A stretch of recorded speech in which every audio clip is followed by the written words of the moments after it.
Welcome to Rumor Innuendo, everybody. I'm Haus of Wrestling's Nick Hausman. And I'm Boxing Day enthusiast Robert Karpeles. It is. It's the day after Christmas, everybody, and we are here with a stocking filled with pro wrestling news.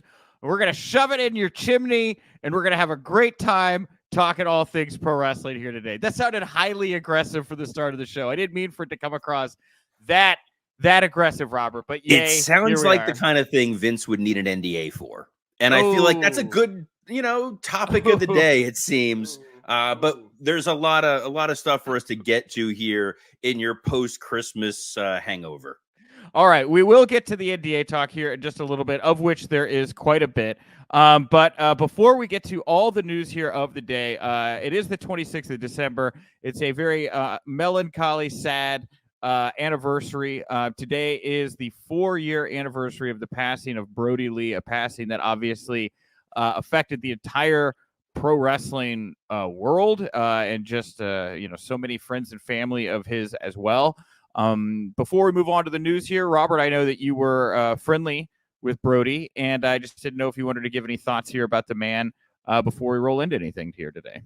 Yeah, so he passed away in 2020 on this day, and Brodie and I were friends over the years. We first met through Twitter while he was in WWE. He was one of the guys who followed me, and we would DM back and forth, and we built a really nice rapport and relationship. And I just wanted to share just a quick anecdote story of what an awesome guy he was. There was a WWE house show at the arena that I was working at, the Florida Panthers arena. Brodie, huge hockey fan. We would talk about hockey. I would pretend to care about the Toronto Maple Leafs, and he would humor me that the Florida Panthers were a hockey team. And we peeled off. We were walking around the arena for a while, and I gave him a tour of the locker room, and he lit up like a kid at Christmas, being alone in this locker room. We had a player, Jaromir Jagr, who's an all-timer. And his locker was there, and he's like, "Do you mind if I sit and take a picture?" I'm like, "Dude, whatever you want to do." He sat. I got a picture of him sitting in Jagr's locker. We were talking about our kids and family and being dads, and it's a memory that always comes up on a day like today. So I just kind of wanted to share that. An amazing, talented wrestler, an even better, more sincere, incredible guy. Who is really missed, and just a testament to the best of pro wrestling. That really is, you see these guys, and they are just these larger than life, action figures outside of the box, and they don't always feel like real people. But I love those moments when you take these guys who have literally been around the world dozens of times, they've seen and done it all, and you can find that one thing that just kind of resonates with them and takes them into that kind of special space, and you get to see that in their eyes and their face. I love when you get to do that stuff with especially like really notable pro wrestlers. It's just so cool, Oh yeah, it's the best. It humanizes them. I also love when we were walking, one of the security guys saw me in my suit walking with Brodie in his Luke Harper attire, which can look a little jarring, and I had to assure them, like, no, we're good. The very large man with the unkempt beard in the white. I don't think you can call him a wife beater in 2023. I don't know what the proper tank top. Call him a tank top undershirt. That's fine. A tank top undershirt. I promise you, this is not a vagrant who's here to come murder us all. He is one of the performers at the show. Even better when they are your friends that look like they might be miscreant murderers. And you're like, no, this is a nice guy. He's back. He's having a childhood moment here right now, guys. Let's all breathe it in together. This is so wonderful. I love pro wrestling. Which is a great segue to our next topic. No kidding. Let's talk about the wonders of professional wrestling. Rest in peace, Brodie. Sending our best to his fans, friends, and family here today. All right. We do have a lot to get to here today. Chris Jericho, he decided he wanted to talk about NDAs, so we'll talk about NDAs here in a little bit. AEW had a few executives leave the company. Cody Rhodes, his WWE contract both is and is not signed. He is Schrodinger's Cody's contract. I think that came out correctly. WWE and AJPW have fostered a new working relationship, and New Japan Pro Wrestling has a new president. And I think you know who it is. We'll close the show talking about that if, of course, we don't have time for Billy Corgan in the NWA. All right. So to kick things off here today, CM Punk, Ace Steel. Robert, I'm not sure if you're familiar with this or not, but there was this incident after AEW All Out 2022 where everybody got into a big fight backstage after CM Punk had said some very derogatory things about Colt Cabana, the Young Bucks. Did you hear about all of this? Did you know this happened?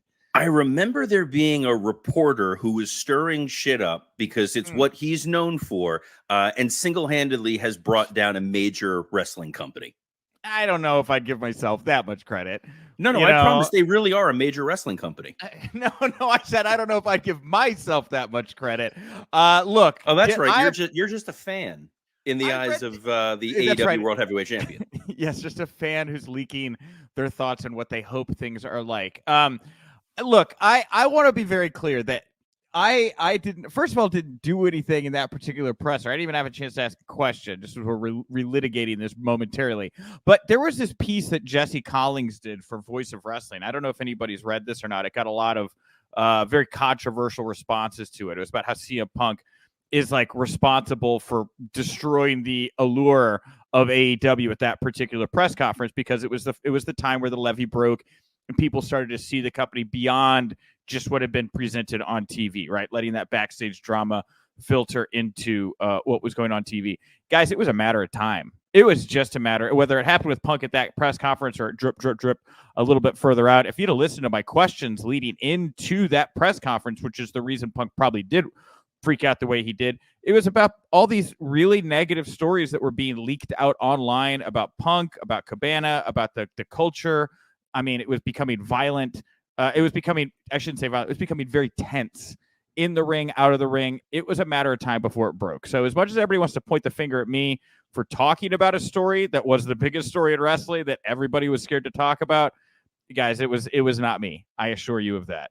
But this brawl did happen by all accounts, even if you're not supposed to talk about it. And we know you're not supposed to talk about it because according to Stephen P. New, the attorney for CM Punk and Ace Steel, Punk and Ace Steel signed NDAs for life following this brawl. Everybody else involved in the brawl that was in the room had to sign NDAs. And Lucy, the wife of Ace Steel, who was in the room where the brawl took place, is the only one who didn't sign an NDA. And eventually she may be able to tell her story. So I'll kick it to you first, Robert. As the lawyer-in-chief of Rumor and Innuendo, is this normal to have NDAs in perpetuity like this? And what do you make of Lucy's wife not signing the NDA?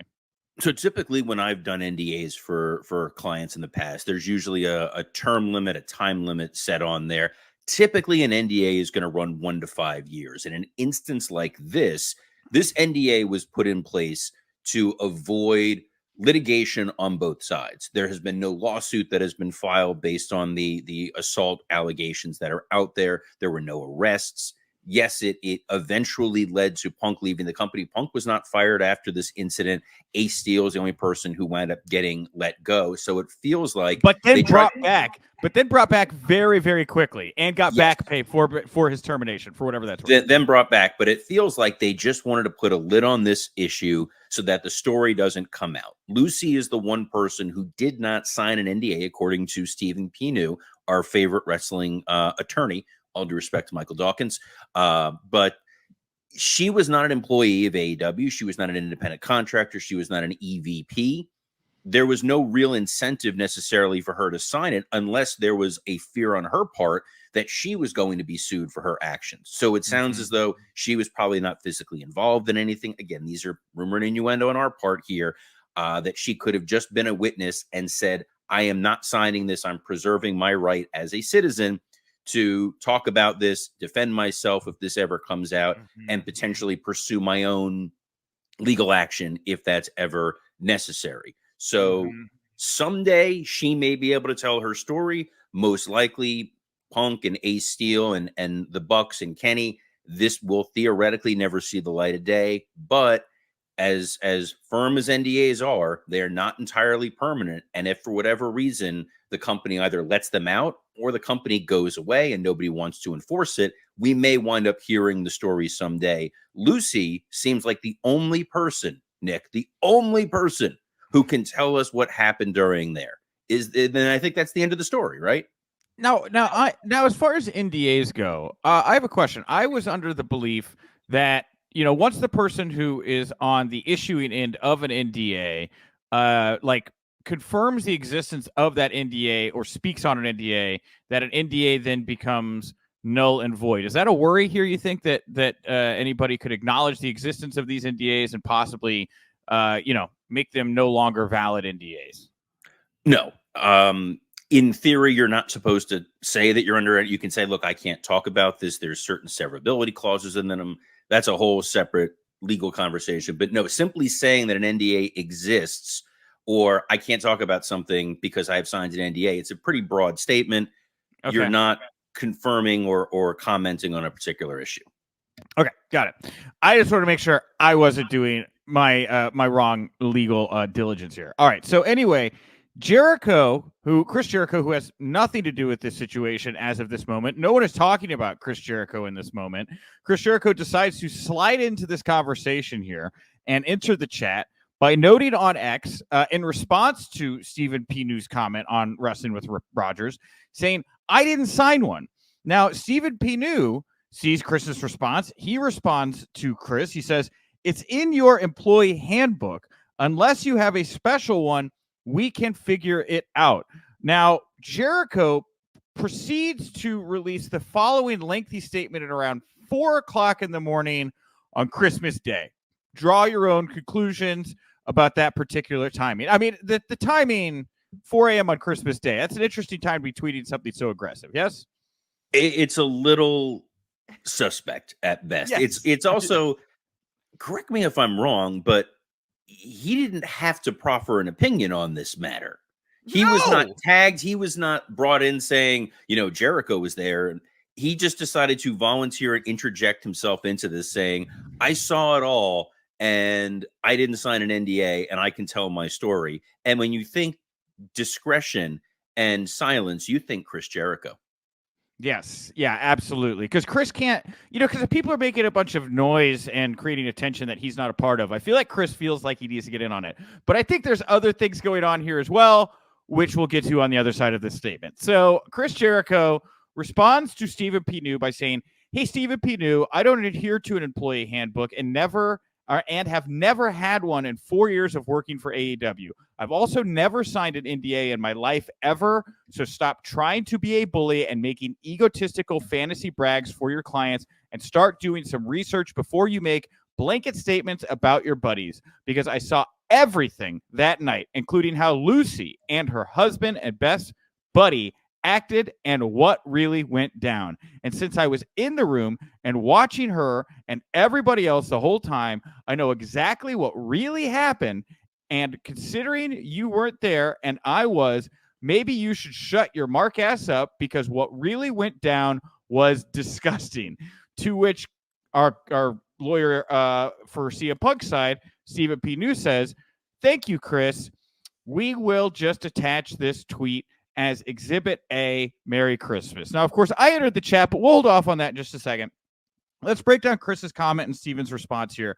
Now, Chris says he's never had an employee handbook in 4 years of working for AEW. Now, my wife's family is in the human relations industry. That is their chosen occupation at very high levels.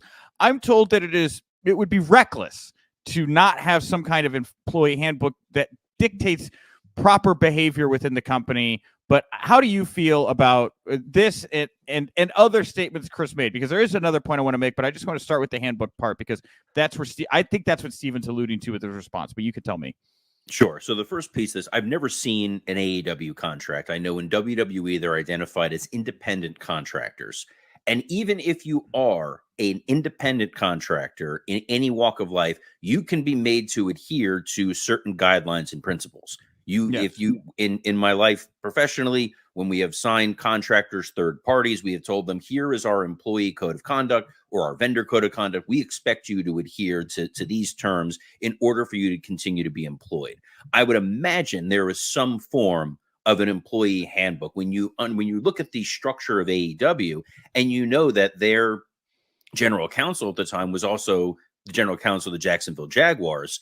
Again, working in sports, you need to have these sorts of codes of conduct, employee handbooks. There must be something somewhere within a contract saying you are to follow X, Y, and Z. So whether Jericho is unaware that this exists, that there has never been a staff company meeting with HR or someone saying, here are the expectations, That would genuinely surprise me if that didn't exist. I think that Chris is being defensive. He's lashing out. I don't think he necessarily means what he says when it's there. I've never followed an employee handbook. I whatever. I do what I want.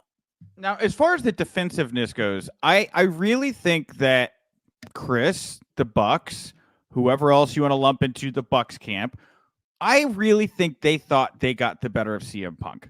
I really think they thought that they were going to grind this guy down, make him hate where he worked, make him hate pro wrestling, and he would leave and they would whatever win, right? Anything that presents Punk in any kind of decent light is something that they do not like. And I think that is why Chris is so vociferously pushing back here, is because he doesn't like the idea of CM Punk and Ace Steel having an advocate like Stephen P. New out there that could go out and call balls and strikes. And that is what is getting underneath Chris's skin and having him act out in such reckless ways. Because I say reckless because now we already went over how Lucy, Ace's wife, can say whatever she wants because she didn't sign an NDA. That seems to be known. Why would you then go on a bender and write about how you watched her personally do disgusting, terrible things in this room? That to me comes across as, and I don't want to use legal terms, but it comes across as an attack, a negative attack on somebody that could respond to a major public figure speaking in a way that casts them in a horrible light. Am I drawing any unfair conclusions when I say something like that? Let's take this one step larger. You are Chris Jericho, locker room leader. I think MJF this week just held Jericho out as one of the locker room leaders. You are someone who is a trusted confidant of Tony Khan. You are fully invested in the success of AEW. Why on earth would you want to remind people about this incident that was such a blight on your company? It's not like anybody else is allowed to talk about it. So Kenny is not talking about it. Bucks aren't talking about it. Punk sure as hell isn't talking about it. You don't need to remind people of this story at a point in time where AEW is trying everything they can to regain goodwill and curry favor. We've talked about the Warner Discovery issues. We've talked about ratings issues. We've talked about backstage morale issues. Nothing good comes from reminding people of Brawl Out, especially saying, hey, I was there, I know the real story, and I'm going to keep needling the one person who can come out and spill all of this stuff that the legal teams have worked so hard to keep quiet. No one else can talk except for Lucy. So Chris is going to take shots at her and say, what do you want to do? You want to say something? You want to say something? You want to say something? And if she does say something, guess what, guys? It's not going to end well for All Elite Wrestling.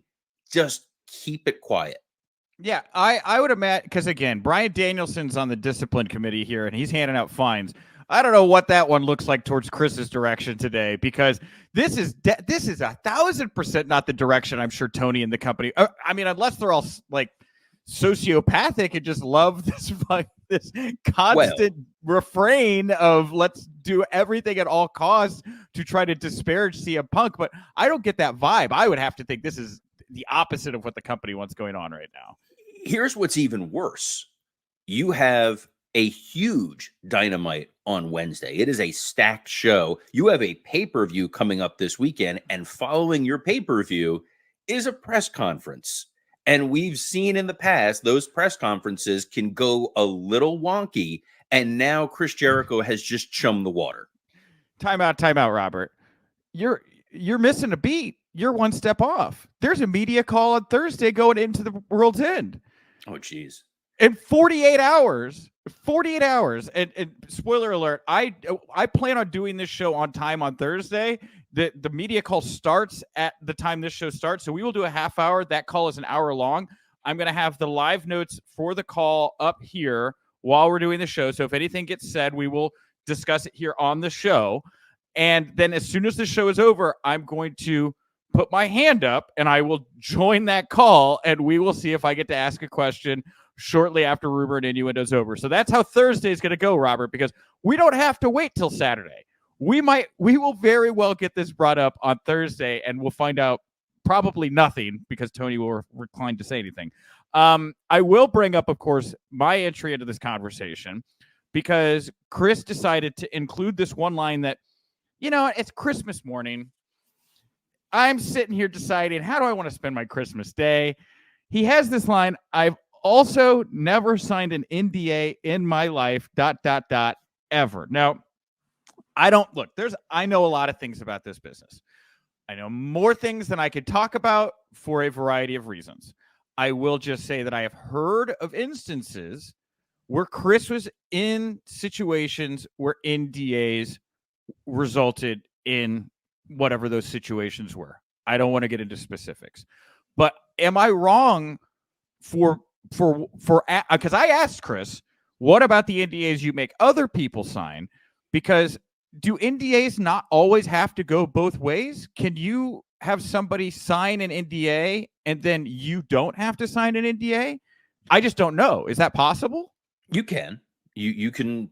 People can legally agree to, you're not allowed to say anything about this, but I am, for whatever reason that may be. You would get this a lot in business where I'm going to tell you a trade secret. I can share that trade secret with anybody because it's mine. You are not allowed to share it to anybody under the auspices of this document. So the fact that you've even heard wind of something like this happening and posed the question to Chris, and I'm sure Chris gave you a thoughtful, nuanced answer. Chris blocked me. That was my Christmas present to myself. I was blocked by Chris Jericho on Christmas. He didn't deny it. He didn't address me. He gave me the old Tony Khan, AEW All Out, no answer response. I was blocked. And I was inundated with text messages from friends in the business yesterday, like high-fiving me, like patting me on the back, like thanking me for that tweet. And I also had an inordinate amount of them reach out after he blocked me to be like, kind of feels like he's admitting some guilt there, doesn't it? And I'm like, hey, I'm just reporting what happens here. This is what happened. I asked a question. I got blocked. Bad look for Chris. Bad look for Chris. He's a piece of shit. And I'm sure he's going to get a lot more questions about this. It's unfortunate because Chris Jericho is probably one of my top 10 all-time favorite wrestlers. He's someone over the years who kept me a fan, a constant reinvention. He's a guy you want to be able to celebrate and enjoy as a talent. The actions that have occurred of late, over the last couple of years or so, specifically over the last week or so, are going to call that legacy into question. And I think that's sort of one of the unfortunate realities that happens in wrestling. I don't know if his actions talking about the Brawl Out are going to lead to anything. I don't know if the subsequent follow-up NDAs are going to lead to other rumors or things leaking out here, but it's really to Chris's best interest to just stay quiet and try to preserve your legacy as best as you can. Now, and I apologize because we are really short on time. I really want to have a nice discussion about All Japan, WWE, Hiroshi Tanahashi, and the Cody Rhodes stuff for what it's worth. There's actually a couple stories. We will not have time for those today. We are going to roll those over to tomorrow. So come back tomorrow. We're going to try to wrap up all the AEW stuff here today because there's just a couple more points I want to make about this. With Chris responding as vociferously as he did to this particular situation, it does remind me of some rumor and innuendo. I'll be very, very clear about that. Some rumor and innuendo around Chris that I think lines up with this, which is, a lot of people wonder who leaked the Cabana Punk story to the sheets. Who's the one who said Punk asked to have Cabana fired or moved to another brand? Who would most benefit from that rumor being out there? And one name who has come up repeatedly when that conversation comes up to me is Chris. Chris and Punk have never gotten along for a variety of reasons. I'm sure Chris saw somebody coming in that not only did not want to work with him, but also would take a spot that would cost him money and was probably not thrilled about that. And, I don't think it makes any sense for Cabana to have this story out there and become the middle of a bunch of drama. I don't really know that the elite feel like the kinds of guys that really were wanting to do that, but it does feel like a veteran old school play to leak something like that to the press that could have been done by somebody like Chris Jericho. And so when you look at the shit getting stirred up right now by Chris, and you think about all the other shit that got stirred up in the past, I don't know that I should be the one having the finger pointed at them. I think the biggest shit stir in AEW just pulled his pants down and exposed himself to everybody. And I really hope fans take a long, hard look at Chris Jericho and your support for him, because I want you to think, is he doing what is best for this business that I love? And I'm not always sure that he is. And I know there are people that will disagree with me, but I, for one, do not. I really hope that's not the case. Like I said, Chris has to be thinking about the health and vitality of AEW, the company that he is working for, and if his actions are positively influencing that company. And it doesn't feel like what he did on Christmas has helped anybody. The fallout from this, you're giving Stephen P. New more ammunition. You're chumming the waters going into a pay-per-view. The story this week should be AEW's tournament is finishing. You have a big title match that's coming up on Saturday. Is MJF resigning? Is he going to be gone? And instead, over a year later, all anybody is now forced to talk about is Brawl Out. And this is why it's so frustrating to see the actions of a veteran like Chris. And I hope he's not at the root of what was stirring up the issues with Punk to begin with, that he would be a big man. Oh, I know. Rumor and innuendo. I'm just saying, you want to hope that people are in this for financial benefit, and a rising tide lifts all ships. I feel like Punk is probably clicking his heels at how happy he is to be back in WWE, because you don't have to put up with this sort of drama and anarchy, and it doesn't get out. It feels like he's now back working with grown-ups, which has to be a total just mind-blowing thing for him, given when he left the company and the state of what WWE was at that time versus what he's walked back into now. Yeah, man. It is an interesting time though over at AEW land. And speaking of an interesting time over at AEW land, to put a button on today's episode, let's talk about these AEW exits. 2 more executives leaving the company. First of all, Fightful reporting AEW Vice President of Live Events and Touring, Raphael Morphy. He's going to be leaving the company after World's End. I've independently been able to confirm that as well. And I've also been able to confirm this Observer report that he's going to go work for the Barclays Center, helping to organize events there. It's an executive job. He lives in New York. He doesn't have to travel. It sounds like a really good gig for Raphael. And then Dana Massey, the wife of Matt Jackson, Fightful confirming that she was the AEW Chief Marketing and Merchandising Director. She's going to be leaving AEW very shortly, if not already. Matt confirmed the exit on Instagram stories, saying she was with the company since the beginning and that she's leaving on her own terms. The Observer stating that AEW tried to re-sign her, but she declined. Now, I listened to Meltzer's Observer Radio that was released, I guess, late yesterday or whatever, but I actually listened to it to hear what Dave said was behind this. And from his purview, Dana had to watch her husband and brother-in-law get vilified and not be able to defend themselves. He says that the majority of the elite voted to stay and not go to WWE, but it was too much for her, and she felt that the Bucks were never defended when they should have been defended in all the Punk stuff. It was also said that Punk went after her too, and she was never defended. I don't exactly know where those Punk comments came from, but I am looking to see if there were. And then it was conceded that there are several people that were hired early on that did not have executive experience in pro wrestling, but the locker room vibe was so harmonious and so good, people were willing to look past it just to kind of get things up and off the ground. Now, I will say that I have heard for a couple years that there's been some unease around Dana's position. I know she was making a lot of money, which is something that Tony was taking into consideration. I, Rumor and Innuendo, had heard it was close to maybe 7 figures. A lot of money. I also know that there were a lot of talent very upset with the merchandising. There were lack of shirts for a long time for people. The quality of what people were getting put out, they were really not happy with. There was this Sting snow globe that went out earlier this month. I don't know if anybody got. Just Google Sting snow globe AEW. Ugh, I think they had to cancel the orders because it was just so not good looking. They didn't want anybody to have it on their mantle as like a joke piece. It was not all. It was not a situation where I know a lot of people were like always thrilled with the merchandising department. And like Dave is nicely saying here, she didn't have any experience as an executive in a pro wrestling company running a merchandising department. So again, as much as the young bucks and everybody want to project this kind of aura of everything is fine, it's on her terms and all of that. And again, maybe it was her call to go that way. Maybe they offered her a contract that was less than what she was getting and she didn't want to get it. I don't know.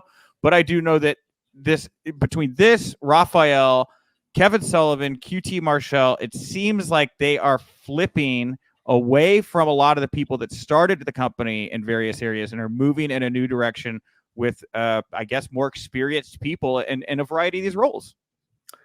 So I'm going to take the Raphael piece first, because Raphael was one of the most experienced people in that job. He worked at WWE, he worked at TNA, I worked with him in MLW, and now in AEW. And I think he is one of the true heroes of AEW, because this is the man that scouted and secured Arthur Ashe Stadium.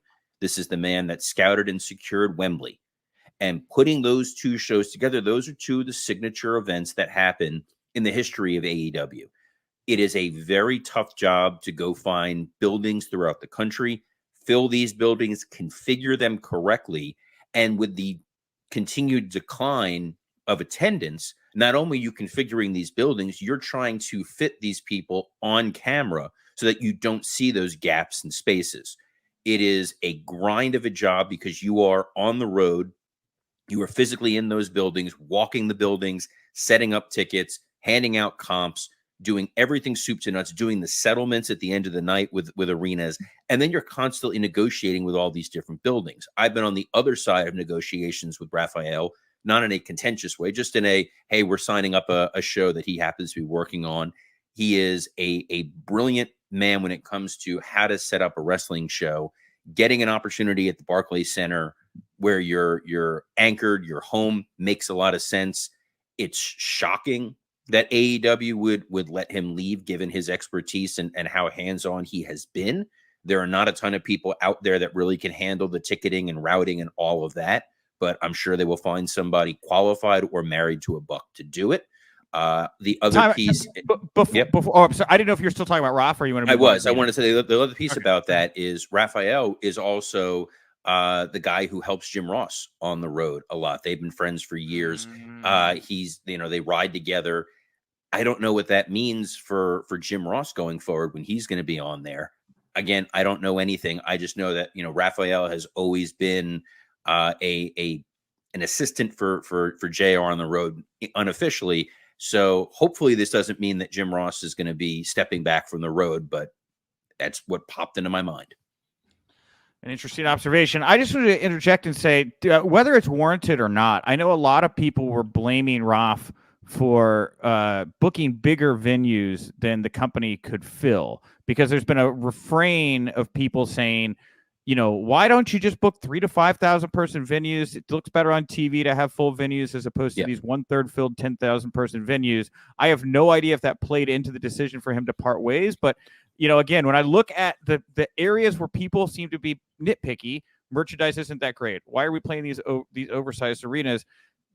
These are maybe problems that Tony's going to be taking a more aggressive stance towards. I think part of it is Raphael knows, he worked with TNA. He knows all the relationships with smaller buildings, and those smaller venues do look a lot better on TV. And I've been critical of the buildings they've booked, but at the end of the day, I have to assume that AEW is run a lot like WWE, where you do what the head of the company says. And if Tony says, I want big arenas, I want the perception that we are a major global powerhouse, I don't want us going into a city that has a big arena and then running a smaller building. So sometimes if you're Raphael or whoever it is, you have to follow the orders of the boss. And if you're raising too much of an issue, you're not going to be there that much longer. Yeah. All right. Well, hey, we got to put a button in it for today. We don't have time for Billy the NWA. We don't have time for a lot of stuff, but we will have an oversized episode tomorrow with a bunch of huge news. I really want to make sure to give the Tanahashi news, the All Japan WWE NXT news, the proper time it deserves. So come on back tomorrow. We'll be back. Yeah, go to that. If you like the show, you can of course watch us live noon Eastern Monday through Friday, unless it's a holiday. I don't know if we'll be on next Monday. We got to figure that out. Probably not. I'm guessing I'm going to be wanting to sleep in, but we'll figure it out. I'm bringing this up on the air. I have no idea why. It's fine. Okay. Hey, whatever. look, we're doing a live show tomorrow. It's my birthday, and there's no place I would rather be on my birthday than with all of you, talking rumor and innuendo. So on behalf of the Boxing Day enthusiast Nick Hausman, I'm Robert Karpeles. Best of luck in your future endeavors.